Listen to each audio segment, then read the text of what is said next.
Hi, Hey, Hi Tanya, how are you? how are you? I'm, I'm good. How are you? Very Very well. good. Are we audible? Yes, absolutely. Can you hear me? Yes, Yes, perfectly yes. fine. Yes.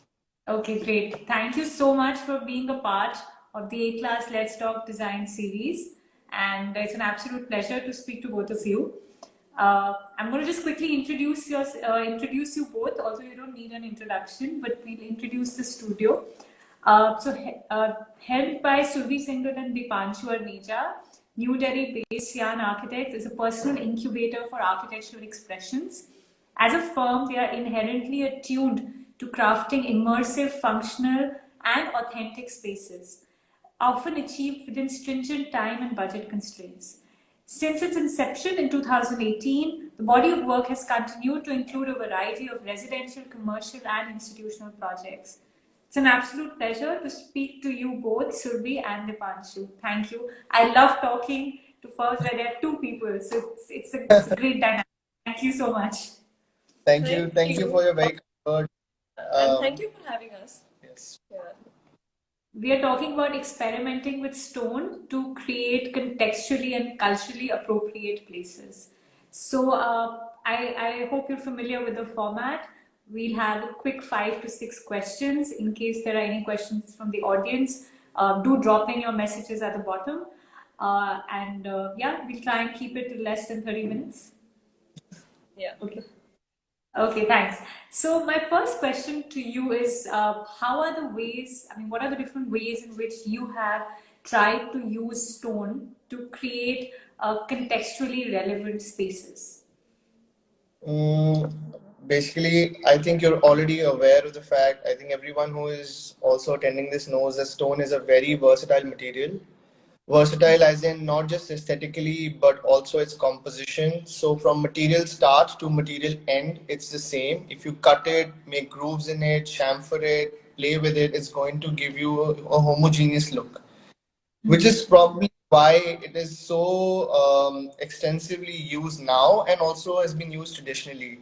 So not only is it a versatile material, it fits our climate range because we are in Delhi, and it fits the range of North Delhi, and our labor and our clients are very comfortable with using it, you know.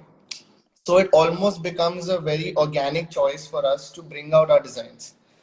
Right. Hence, we have really used stones to, and we try and experiment with it as much as we can. We know that it will have a strong effect on the architectural language, on the sort of built environment in which it is given, and then you can deploy it in multiple sort of scales like building language, walls, floorings, furniture, door handles, anything. Lighting modules, art and so many ways you So can. there is a lot of potential by tying a space through a material, and that I think that is how we look at stone and its versatility, and sort of try and bring all our built like the built environment together. Whether it's a small project or a big project, that Right. doesn't that. Okay. So we've also seen that you play around a lot with stone when it comes to flooring, and you mix textures, you mix materials. Could you share a couple of tips on what one should keep in mind when they're sort of using multiple stones and playing with different permutations and combinations? And also, if you Yeah. could sort of substantiate that with a couple of examples. Yeah, actually, that's a very good observation. We do use and we do like using lot of different stones and combining them for patterns in flooring and for elevation both. For a recent project, a stone print villa, we have done combination of stone for the facade as well as for the flooring. So one of the few tips which will help to make patterns for the flooring or the facade, I think, is one, we have to make sure that the combination of stones we're combining for the flooring should be of similar thicknesses, or if not, they should be laid properly, because in Right. Indian stone as well as Italian marble, you have quite a different range of thicknesses available in the market. And when you combine for some particular pattern, it has to be kept in mind while laying. So that is one major requisite while we are designing and executing pattern I floorings. think she's absolutely right because the Indian stone would vary between 10 to 30 mm, whereas the Italians would range between 16 to 20. So when you sort of combine them together, you have to make sure that the thicknesses are absolutely right. The other thing is that they all have different porosity, even if they're from the same region of the same type, which means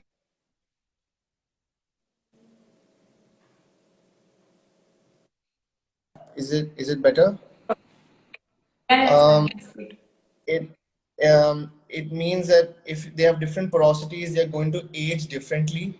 And once you do the pattern for the first 6 months, everything would be great. But after 6 months, it's all going to look disjointed. So you have to see that you combine materials that have similar characteristics, like physical characteristics. Also, every stone has a different tendency to capture polish.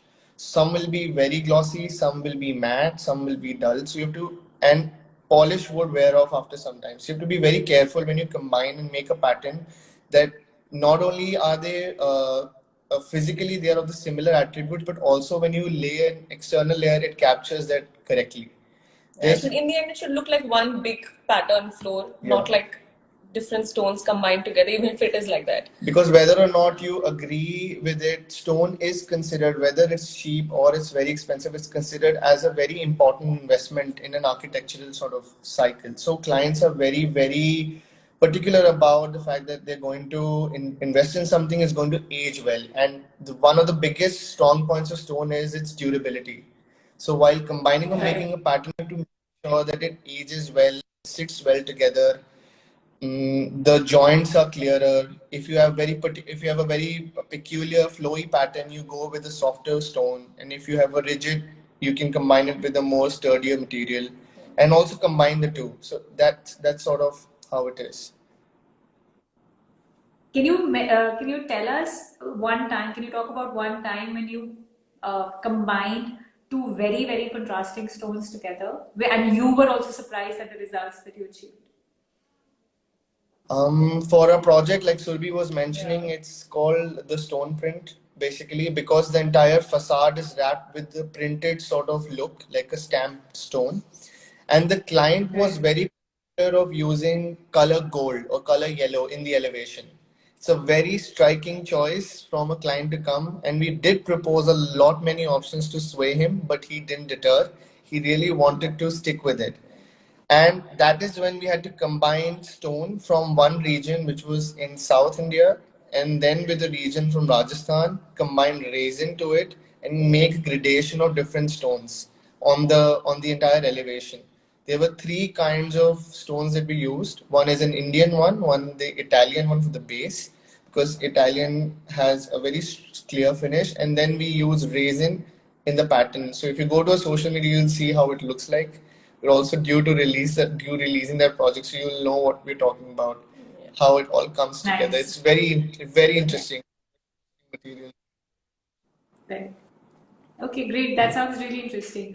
Also, talking about culture and its relevance when it comes to design, right? How do you think stones help in reflecting that ideology?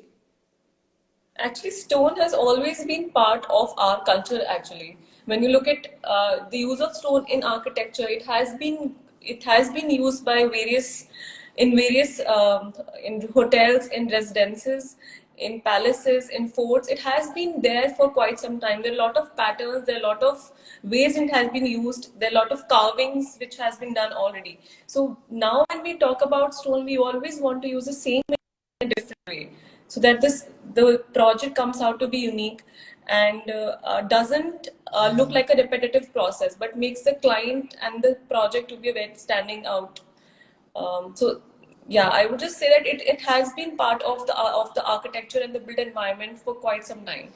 The problem is that the trends keep on changing. The trends keep on changing. We have everyone has Pinterest on their phone. They have access to Instagram. So clients are very well aware of what kind of things they want in their house, what kind of language that they want to go in. So even if you like, we personally really like to play with stone. It's a very versatile material. We do play with it. So we try and bring, the vision of the client and our material choice together. If it is coming seamlessly together, like, it's not necessarily that everything can be achieved in stone. That's not the point as well. But wherever it can be plugged in, wherever it has a purpose, a logic, we sort of try and bring everything together. And it's not a very difficult process. It's just that it needs a lot of experimentation. And if done right, it will really have a visible effect. Like the colors are striking after polish. There's always a surprise element. So, if you use it well and if you deploy it well, it's really going to bring the project together. It has that potential. It's one material in the entire project that can bring it together. Okay, sounds really interesting. So then, why don't both of you individually tell us when designing spaces, what determines and defines your choice of stone? I would say for me, it is always so when you look at various architecture projects, all of them usually have different style or different language in which we want to approach a project.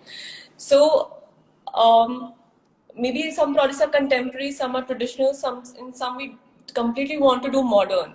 So it's not about that if you want to do stone or not. Stone is just a material. It can be wood, it can be metal, it can be stone also. But it is usually the vision we want to achieve for the project. And if stone is solving the purpose, then we will definitely want to use stone. And so for some projects in which where there's a lot of termite issue, stone is usually the best solution for flooring or for the interiors as well, for wall cladding. So it is always the context as well, which will help us guide the material choice. It's very interesting. A lot of clients tell us that, why are you using stone? We are going towards a very contemporary sort of look, and they will show us a photograph and they'll be like, do you see stone in it? And then how will it fit in? And we tell them it's because there is maintenance also, there's polishing, there's a lot of layers involved in it. So we tell the clients that there is a certain vision that we have for the project, and we think that stone as a material would really fit in it. How it's going to happen, what kind of detailing we do, it's very flexible to do that. You can fit it in any context, basically, if done right. Right. That's true. If done right, I think that's the key word. Okay. Also, last question before I sort of close the session as well. Texture, colors, finishes, right? What is it that you look for first when it comes to picking up stone? Sorry, can you hear me? Yeah, we can. Yeah. Can you hear us? Yeah, I can hear you. When it comes to picking up stone, between texture, color, and finishes, what does one instinctively sort of gravitate towards when you're picking up stone?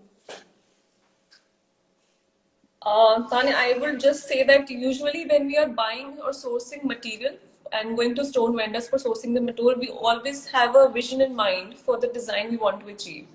So I usually I already have 4 or 5 options for my clients for the particular kind of look I want to achieve for the room or any space. And so for me, it is just about achieving that vision. It doesn't have to really do with the finishes, but it is already there preset in my mind. So I am already set while going to any vendor that what I want That's good to yeah. know that, yeah.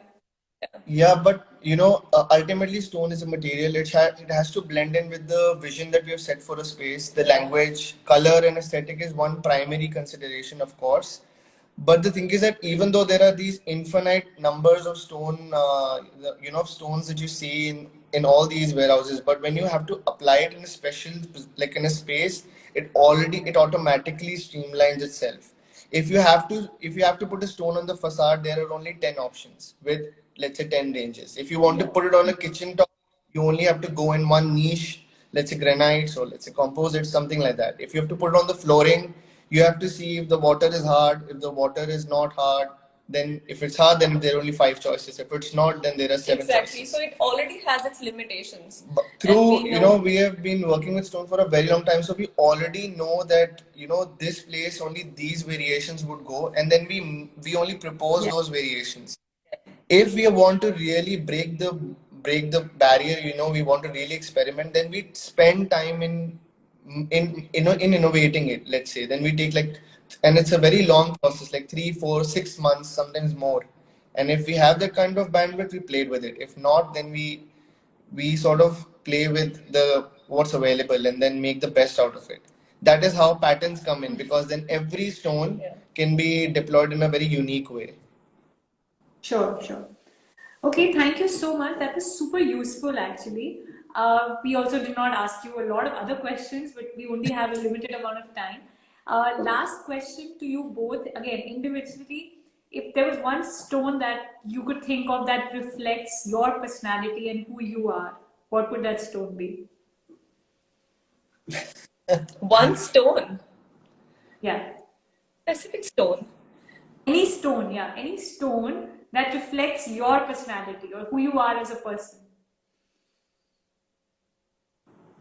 Can we pick for each other?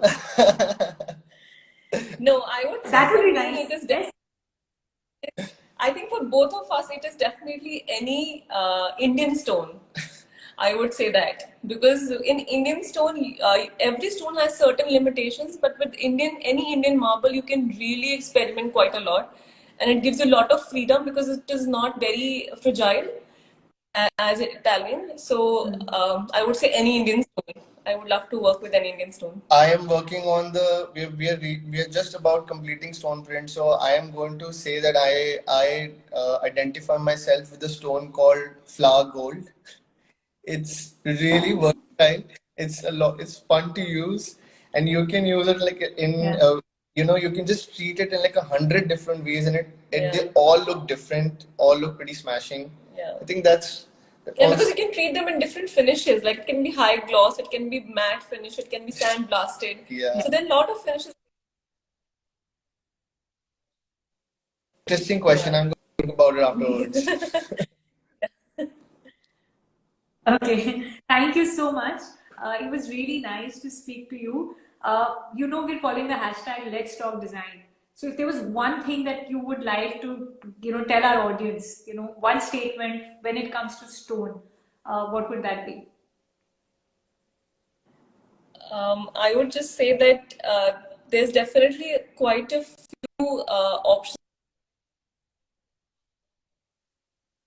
What are the limitations of the material before applying it on in any space?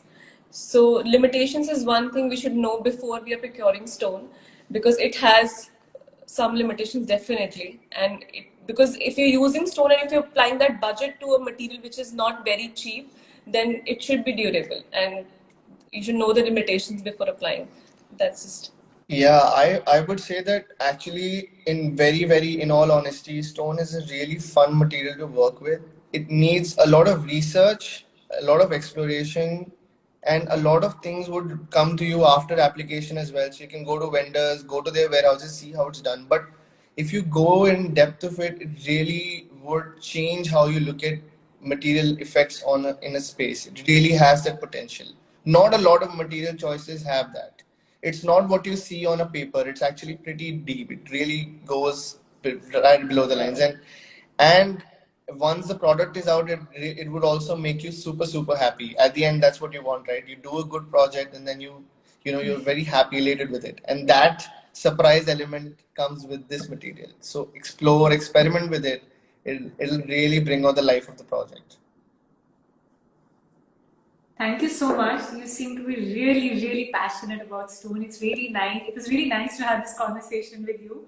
As you know, A-Class also celebrates 50 years of being in the industry this year. So, as a thank you gesture for being a part of the A-Class journey, they'll be planting a tree on your behalf, and you'll be getting a certificate for the same. Oh, that's Thank you Thank you Thank for being a part of the A-Class journey. It was a pleasure speaking to the both of you. Thank you. Thank Thank you so much. Thanks. Thanks. Bye. Bye.